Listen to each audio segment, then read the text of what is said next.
जैसा कि आप सबको पता है, बंदी छोड़ दिवस गुरु हरगोबिंद साहिब जी के ग्वालियर की जेल से रिहा होने की खुशी में मनाया जाता है। पर यह बात बहुत कम लोग जानते हैं कि गुरु जी को जेल में भेजने के पीछे उनके भाई का बहुत बड़ा हाथ था। आखिर क्यों उनके भाई ने गुरु अर्जन देव जी के कातिल जहांगीर के साथ मिलकर इतने बड़े जुर्म को अंजाम दिया? क्यों जहांगीर ने गुरु जी को बिना किसी कसूर के 2 साल से भी ज्यादा समय तक कैद में रखा? और कौन था वो जिसने गुरु हरगोबिंद साहिब जी पर जेल में रहते हुए कई बार जानलेवा हमले करवाए? ऐसा क्या हुआ था गुरु जी के साथ उन 2 सालों में? आज की इस वीडियो में हम आपको बंदी छोड़ दिवस का पूरा इतिहास बताएंगे और साथ में ये भी बताएंगे कि किस प्लानिंग के चलते जहांगीर गुरु साहिब जी को चालाकी से दिल्ली से ग्वालियर की जेल में लेकर आया। वीडियो के एंड में हम आपको ये भी बताएंगे कि गुरु अर्जन देव जी को शहीद करने के बाद जहांगीर अब उनके पुत्र गुरु हरगोबिंद साहिब जी के पीछे क्यों पड़ा हुआ था। वाहे गुरु, वाहे गुरु, वाहे गुरु। जब सिखों के 5वें गुरु अर्जन देव जी ने अपनी शहीदी से पहले अपने इकलौते पुत्र गुरु हरगोबिंद साहिब जी को सिखों का 6ठा गुरु बनाया, तो इस बात का सबसे ज्यादा दुख गुरु अर्जन देव जी के बड़े भाई बाबा पृथ्वीचंद और उनके पुत्र मेहरबान को हुआ, क्योंकि बाबा पृथ्वीचंद अपने पुत्र को गुरुगद्दी पर बैठे देखना चाहते थे। वे दोनों गुरु हरगोबिंद साहिब जी से बहुत ईर्ष्या करते। गुरु अर्जन देव जी की शहीदी के पीछे भी बाबा पृथ्वीचंद का बहुत बड़ा हाथ था। आगे चलकर मेहरबान ने चंदू से मिलकर गुरु हरगोबिंद साहिब जी के खिलाफ ढेरों षड्यंत्र रचे। हम आपको बता दें कि चंदू वही दुष्ट इंसान था जिसके कहने पर जहांगीर ने गुरु अर्जन देव जी को बड़ी क्रूरता से शहीद किया था। चंदू ने उस समय के राजा जहांगीर को गुरु हरगोबिंद साहिब जी के खिलाफ भड़काया।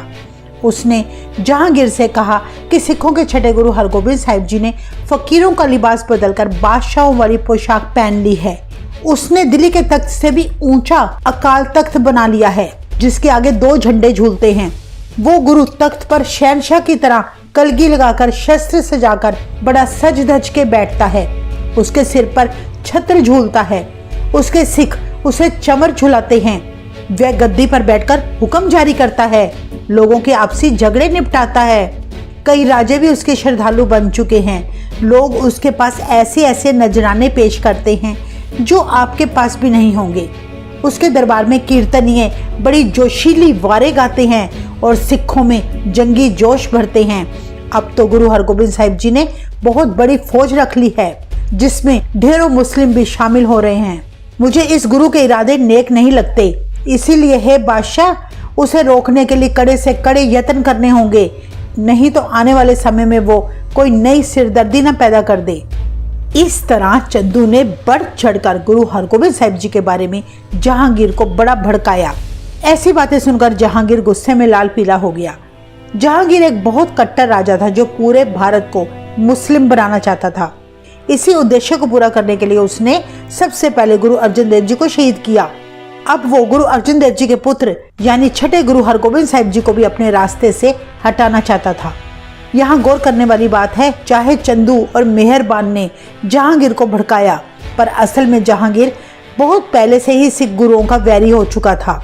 जहांगीर अपनी ऑटोबायोग्राफी तुस्के जहांगीरी में पहले से ही गुरु अर्जन देव जी के बारे में बड़े नफरत भरे शब्द लिख चुका था। इसके बाद जहांगीर ने गुरु हरगोबिंद साहिब जी को गिरफ्तार करने का मन बना लिया। वे ये सारा काम चुपचाप शांति से करना चाहता था, ताकि गुरु हरगोबिंद साहिब जी की गिरफ्तारी से लोग भड़क ना जाएं।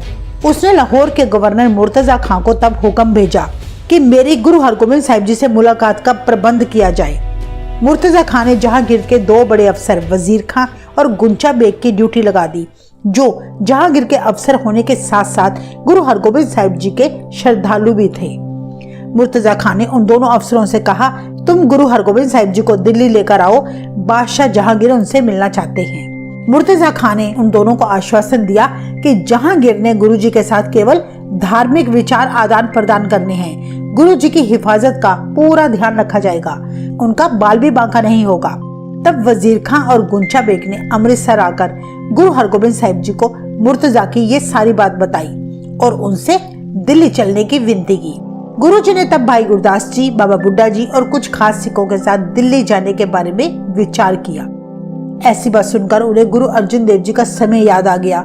सो उन्होंने गुरु जी से दिल्ली ना जाने की विनती की, पर गुरुजी ने अपने परिवार तथा सिख संतों से कहा कि मैं जहांगीर के साथ आमने सामने होकर बात करना चाहता हूँ। गुरुजी के दिल्ली जाने के फैसले से उनकी माता गंगा जी और सिखों को तब बड़ी चिंता हुई, पर गुरुजी ने सबको समझा बुझा दिया और सांसारिक बादशाहों का डर त्याग कर सारी सृष्टि के मालिक अकाल पुरख पर विश्वास करने पर बल दिया। इसके बाद गुरु हरगोबिंद साहिब जी अपने 300 अंगरक्षक और हजारों सिखों के साथ दिल्ली पहुंच गए। जब गुरुजी जहांगीर के पास दिल्ली पहुंचे तो जहांगीर गुरुजी की शानो शौकत देखकर दंग रह गया। गुरुजी का ऊंचा कद, चौड़ी छाती, दस्तार पर सजी कलगी, कंधे पर तीर कमान, कमर पर 2 तलवारें देखकर जहांगीर का ईर्ष्यालु मन जल भुन गया। ऊपर से जहांगीर गुरुजी के साथ प्रेम भाव का प्रगटावा करता रहा। कहते हैं गुरु हरगोबिंद साहिब जी ने कुछ समय जहांगीर के पास दिल्ली बिताया। इसके बाद जहांगीर के कहने पर एक बार वो आगरा पहुंचे। इतिहास में दर्ज है कि गुरुजी कई बार जहांगीर के साथ जंगल में तब शिकार खेले जाया करते थे। जंगल में गुरुजी और जहांगीर जहां विश्राम करने रुका करते तो वे अपने अलग अलग तंबू बना लिया करते। कहा जाता है कि आगरे में गुरुजी का एक श्रद्धालु सिख था जो घास बेचकर पेट भरता था। उसके मन में गुरुजी के दर्शनों की बड़ी इच्छा थी। जब उसे पता चला कि गुरु हरगोबिंद साहिब जी आगरे के जंगल में रुके हैं तो वे खुशी से झूम उठा। उसने गुरुजी के घोड़े के लिए चुन चुन कर नरम व बढ़िया घास इकट्ठी कर ली और 1 टका यानी 1 सिक्का माथा टेकने के लिए लेकर गुरुजी को मिलने निकल पड़ा। जहांगीर का तंबू जंगल में सबसे पहले पड़ता था। उस गुरसिख ने तंबू के पास पहुंचकर बाहर खड़े सिपाही से कहा, मुझे सच्चे पातशाह के दर्शन करने हैं। वे सिपाही सच्चा पातशाह सुनकर पहले हैरान हुए, फिर उन्होंने सिख को तंबू में जाने का इशारा किया। वो सिख घास के गट्ठर समेत तंबू में चल पड़ा। ये देखकर सिपाही ने उसे रोका और अंदर घास ले जाने के लिए मना किया, पर सिख जिद करने लगा कि मैंने सच्चे पातशाह को घास भेंट करनी है। जहांगीर ये सब कुछ देख रहा था। उसने सिख को अंदर आने का इशारा किया। उसने घास एक तरफ रखकर बादशाह के आगे माथा टेका और बड़े प्यार व श्रद्धा के साथ प्रार्थना करने लगा, हे सच्चे पातशाह, मेरा मन आपके दर्शनों के लिए बड़ा व्याकुल था। मैं कई दिनों से आपके दर्शन को तरस रहा था। आज सौभाग्य से समय मिला है। बड़ी मेहरबानी जो आपके दर्शन हुए। अब कृपा करके आप मेरे जन्म मरण का चक्कर ही मिटा दें। मेरे सच्चे पातशाह शब्द सुनते ही जहांगीर समझ गया कि ये सिख गुरु हरगोबिंद साहिब जी के दर्शनों की बात कर रहा है। ये गलती से मेरे तंबू में आ गया है और इस सिख ने शायद गुरुजी को पहले कभी नहीं देखा होगा। सिख के मुख से निकले शब्द सच्चे पातशाह का जहांगीर के मन पे बड़ा असर पड़ा। जहांगीर बोला, हे सिख, मैं तेरे से बहुत खुश हूँ। सारे हिंदुस्तान का बादशाह मैं जहांगीर हूँ। आज तू जो मांगेगा मैं तुझे देने के लिए तैयार हूँ। बाकी रही जन्म मरण की बातें, वो तो ऐसे ही हैं। असल में सिख को तंबू में प्रवेश करते समय कुछ भ्रम हुआ था। जहांगीर के मुख से ऐसी बात सुनकर सारी बात साफ हो गई कि मेरे सच्चे पातशाह ये नहीं हैं। वो सिख झट से जहांगीर को बोला, तुम सच्चे पातशाह नहीं हो। मेरे सच्चे पातशाह तो लोक परलोक के असली पातशाह हैं। तुम मेरा जन्म मरण नहीं काट सकते। इतना कहकर सिख ने जहांगीर के आगे रखा वो सिक्का झट से उठा लिया, अपने घास का गट्ठर भी उठाकर सिर पर रख लिया और पूछा, बताओ मेरे सच्चे पातशाह कहाँ हैं? जहांगीर ने गुरुजी के तंबू की ओर इशारा किया और कहा, हे सिख, बादशाह के आगे रखी भेंट कभी नहीं उठानी चाहिए। ये सिक्का यही रहने दो।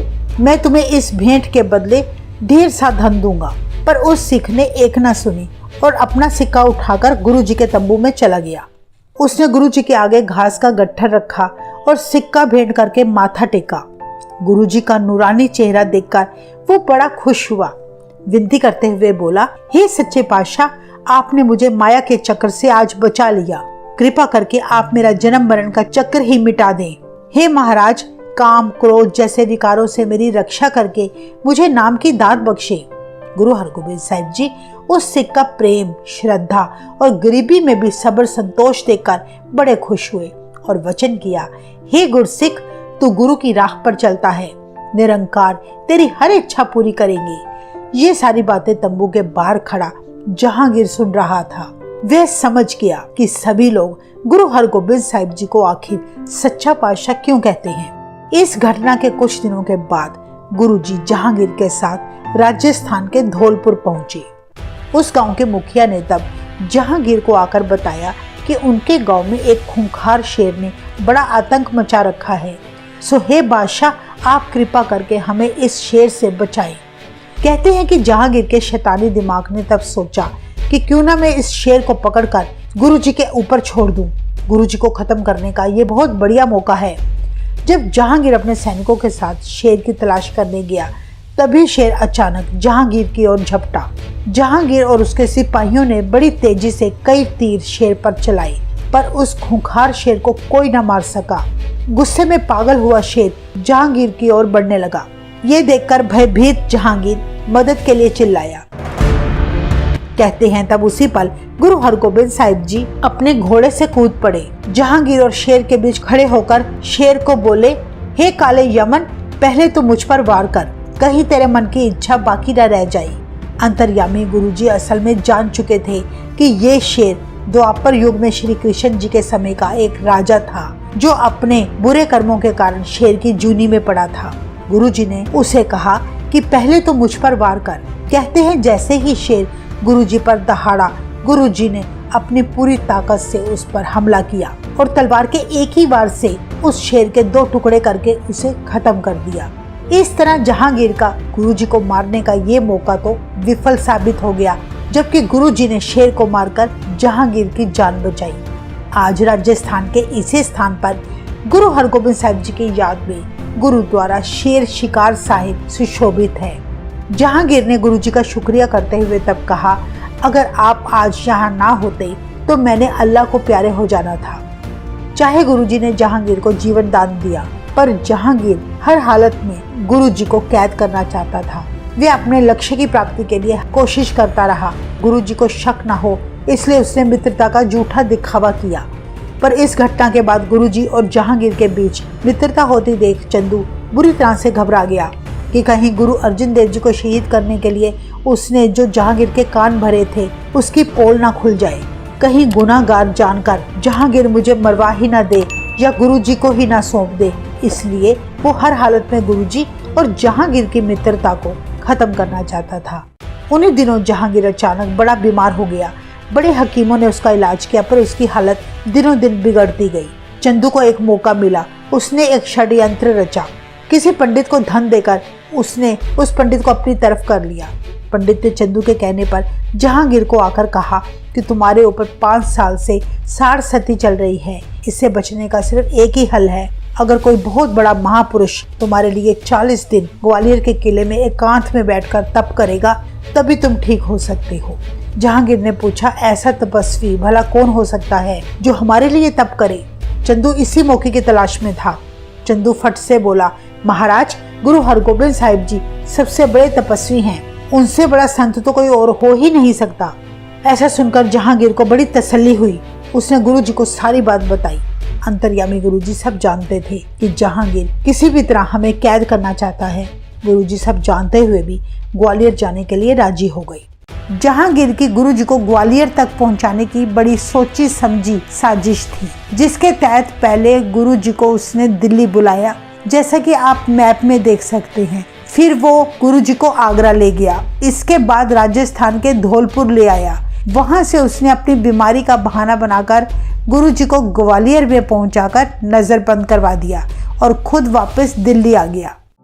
हम आपको बता दें कि ग्वालियर के किले में जो राजे मुगलों का विरोध किया करते थे या मुगलों को उन राजाओं से जरा सा भी खतरा महसूस होता तो उन राजाओं को वे ग्वालियर के किले में कैद कर लिया करते। उस समय ग्वालियर का किला एक बहुत ही बदनाम जेल मानी जाती थी। इस किले से कभी भी कोई जिंदा बाहर नहीं आया। कड़ी सुरक्षा वाले इस किले में कैदियों को बड़ी दर्दनाक यातनाएं दी जाती थी। उन कैदियों को जहरीला भोजन दिया जाता था। जब गुरुजी उस किले में पहुंचे तो उन्होंने क्या देखा कि किले में सभी राजपूत राजाओं को पिलरों के साथ जानवरों की तरह जंजीरों से बांधा हुआ था। गुरुजी से उनकी ये दशा देखी ना गई। उन्होंने किले के दारोगा हरिदास को कहकर उन सब की जंजीरें खुलवा दी ताकि वो सभी कैदी महल में आजादी से घूम सके। गुरुजी ने उस दारोगा को आश्वासन दिया कि ये कैदी जेल से बाहर नहीं जाएंगे। कहते हैं कि गुरुजी के चेहरे का नूर देखकर हरिदास इतना प्रभावित हुआ कि वो गुरुजी का मुरीद बन गया। गुरु जी के आने से ये मनहूस माना जाने वाला किला एक धर्म स्थान में बदल गया। गुरु हरगोबिंद साहिब जी आप खुद अमृत वेले उठकर प्रभु भक्ति में जुड़ जाया करते। दिन चढ़ने पर उस किले में सत्संग होना शुरू हो गया। शाम को सारे राजे मिलकर गुरु जी के साथ रहरास साहिब का पाठ करने लगे। गुरु जी उन सभी को हौसला रखने का उपदेश दिया करते। इस तरह उस मौत के किले में पॉजिटिव वाइब्स महसूस होने लगी। कैदी राजे चिंता मुक्त दिखने लगे। गुरु जी जानते थे कि उन सभी कैदियों को जहरीला भोजन दिया जा रहा है। गुरु जी के साथ उनके 5 और भी सिख आए थे जो किले से बाहर मेहनत मजदूरी करके जो पैसे लाते उन पैसों से वे भोजन तैयार करते और इस तरह किले में सभी कैदियों को अच्छा भोजन मिलने लगा। उनके शरीर जो कंकाल बन चुके थे उनमें भी सुधार होने लगा। कहते हैं जब पंजाब में सिख संतों को पता लगा कि जहांगीर ने गुरु हरगोबिंद साहिब जी को मुलाकात के बहाने दिल्ली बुलाया और फिर ग्वालियर के किले में नजर बंद कर दिया, तब सिख संगतें बड़ी निराश हुई। सोचने की बात है कि जहांगीर ने गुरु जी को केवल 40 दिन ग्वालियर में रहने के लिए कहकर भेजा था, पर अब गुरु जी को वहां रहते 2 साल से भी अधिक का समय हो चुका था। इसलिए सिख संगतें भी अपने गुरु से मिलने के लिए बड़ी व्याकुल थी। कहते हैं तब बाबा बुड्ढा जी अपने सिख संगतों को लेकर ग्वालियर के किले में पहुंचे, जहां पहुंचने में उन्हें करीब 1 महीना लगा, पर गुरु जी से मिलने की उन्हें अनुमति न मिल सकी। सारी संगतें बाहर ही माथा टेककर वापस लौट गई। दूसरी तरफ दिल्ली में रहते हुए चंदू को तब डर सताने लगा कि गुरु जी की रिहाई के बाद उसे अपने किए कर्मों की सजा जरूर मिलेगी। इसलिए चंदू ने ऐसी घिनौनी करतूतें की ताकि गुरु जी को किले में ही खत्म किया जा सके। चंदू ने तब अपने एक विश्वास पात्र के हाथ दारोगा हरिदास तक जहर भिजवाया और चिट्ठी में लिखा कि जहर वाला भोजन गुरु जी को खिलाया जाए। पर काफी समय तक जब चंदू को इस बारे कोई जवाब न आया तो उसने फिर से गुरु जी के लिए जहरीली पोशाक भिजवाई ताकि उस पोशाक में लगा जहर गुरु जी के शरीर में फैल जाए। पर उसकी ये चाल भी दारोगा हरिदास ने कामयाब न होने दी। दूसरी तरफ जहांगीर को रातों को बहुत डरावने सपने आने लगे, जिस करके वो सारी रात सो ना पाता। इस तरह उसे जागते हुए कई दिन बीत गए। उसकी इस बीमारी ने उसका पागलों जैसा हाल कर दिया। जहांगीर के पति नूरजहां जो साईं मियां मीर की श्रद्धालु थी, उससे तब साईं जी को बुलाकर अपने पति की सेहत सलामती की विनती की। तब साईं जी बोले, अभी तो बुरा समय आना है, तुम्हारी सारी कुल का सर्वनाश होना है, क्योंकि तुम्हारे पति जहांगीर ने पहले गुरु अर्जन देव जी पर अत्यंत अत्याचार किए और अब उनके पुत्र गुरु हरगोबिंद साहिब जी को किले में नजरबंद करके रखा है। इसी कारण तुम्हारे पति को ये सजा मिल रही है। कहते हैं तब जहांगीर ने डर कर गुरु जी को रिहा करने का उसी वक्त फरमान जारी कर दिया। इसके बदले में गुरु जी ने जहांगीर को संदेश भिजवाया कि हम आए तुम्हारी इच्छा से हैं, पर जाएंगे अपनी इच्छा से। हम किले से बाहर तभी जाएंगे अगर तुम सभी राजाओं को आजाद करोगे। तब जहांगीर ने गुरु जी को चिट्ठी लिखी, जिसमें लिखा कि जितने गुरु जी का चोला पकड़कर किले से बाहर निकल सकेंगे, केवल वही कैदी रिहा होंगे। गुरु जी ने तब बड़ी सूझबूझ के साथ अपने लिए एक 52 कलियों वाला चोला सिलवाया, जिसे गुरु जी ने पहन लिया। उस चोले की एक एक लड़ी यानी एक एक कली पकड़कर 52 राजे गुरु जी के साथ किले से बाहर निकल आए। 52 राजाओं की रिहाई करवाने के कारण ही गुरु हरगोबिंद साहिब जी को तब से दाता बंदी छोड़ कहा जाने लगा। जब गुरु जी अमृतसर पहुंचे उस दिन दिवाली थी। संगतों ने अपने प्यारे गुरु हरगोबिंद साहिब जी के वापस आने की खुशी में घर घर घी के दीपक जलाए। इसीलिए आज भी सिख संगतें दिवाली को दाता बंदी छोड़ दिवस के रूप में मनाती हैं। तो ये था बंदी छोड़ दिवस का पूरा इतिहास। आपको ये वीडियो कैसी लगी, अपने विचार जरूर शेयर करें। वाहेगुरु जी का खालसा, वाहेगुरु जी की फतेह।